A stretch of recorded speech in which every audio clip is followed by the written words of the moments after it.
An investor client had overpriced his rehab by by $150,000 and had to totally switch gears in order to get this sold and come out ahead.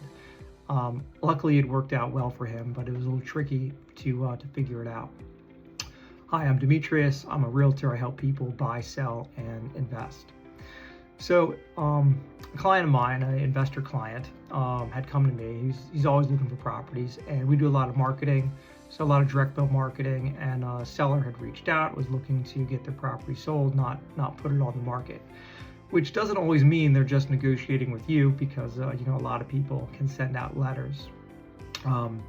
So she had a very unique property. It was, one of the things that made it unique was it consisted of two pieces of land. So it had the property the house sat on, and then it had a second parcel, which had a oversized, I think it was a 3-car garage, plus some office space or extra finished rooms in the back. But the key thing is it was on a separate deeded lot.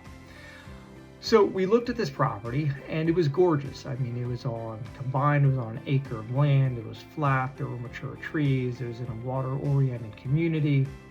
The home had, was decent. They had done some upkeep on it, but it was dated, so it needed, a nice renovation to improve it.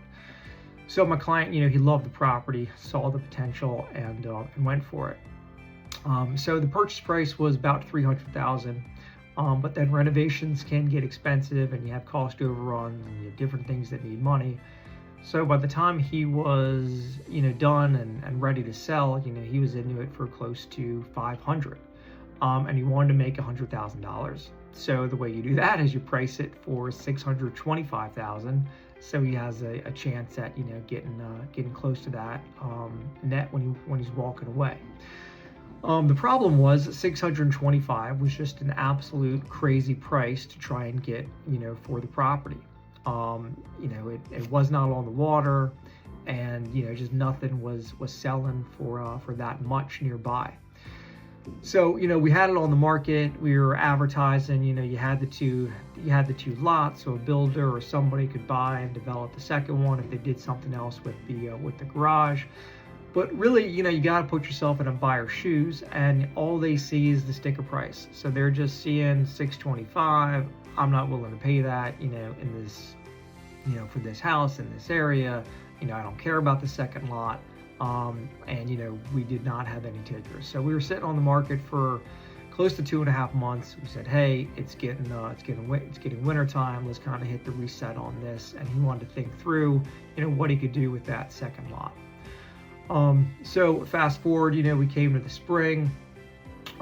He had done some research and, talked to, I think, a land engineer about, what he could do, and said, all right, I think I got some potential. Let me hang on to this second lot.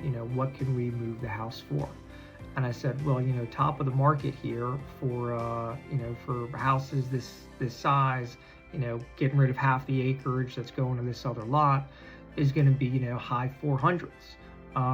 So, we went in 485, and much better price for the market, much more interest.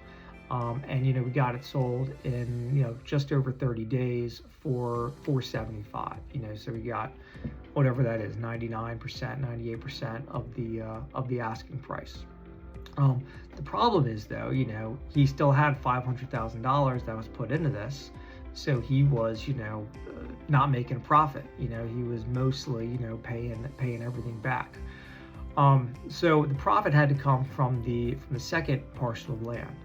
So we looked at that, and one of the issues was in that community there really were not any new construction properties. So if you knock that down and you build up, what do you have? What can you sell it for?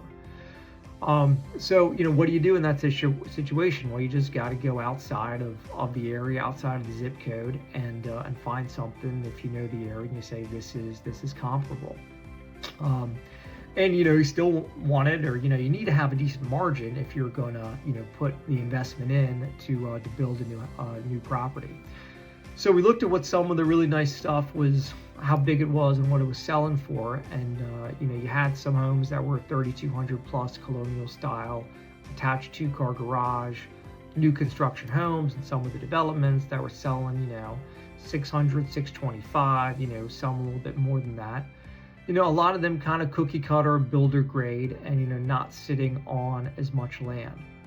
So, made us kind of make a conservative assessment that this property would probably sell for 6.25, and, maybe he could push it to 675. So, what would it cost to do that? So, he's in the business, so he's not gonna, pay what you'd pay if you were hiring a builder to build a home for you for your dream home, for example. So do that square feet, about 375. So it's, 375, plus some soft costs. So, maybe you're into it for 400. You got a margin of 625, maybe more for the resale. You take into account your closing costs, hopefully they're less, but maybe they're around 10%. So, you're back that math out and you're at around, 150. So, it's a bit of a slow play in this example, but he can make his, 6-figure profit by, reselling and developing this new construction, property. So, that's often the case with, well, I don't know if it's often the case, but when you have a tricky situation and, you're buying a property, you don't know, it doesn't sell for what you think it's going to sell for, you come way too high on the price, hopefully you have a backup option, and this property did, which made it a little bit more of a safer bet. So, either he was going to get a home run, sell the individual house for his number, and, make the profit, on day one, or he could split it, pay the money back, stop having any cash outflows, and then come back, develop the property, and get a good payday. So that's just a story of, investors out there, doing business, and we try and help them. And, we do a lot of our marketing. So, sometimes we come across these deals, before they ever hit the MLS, which is where you really got to find them if you're going to be an investor and, try and find a 6-figure payday.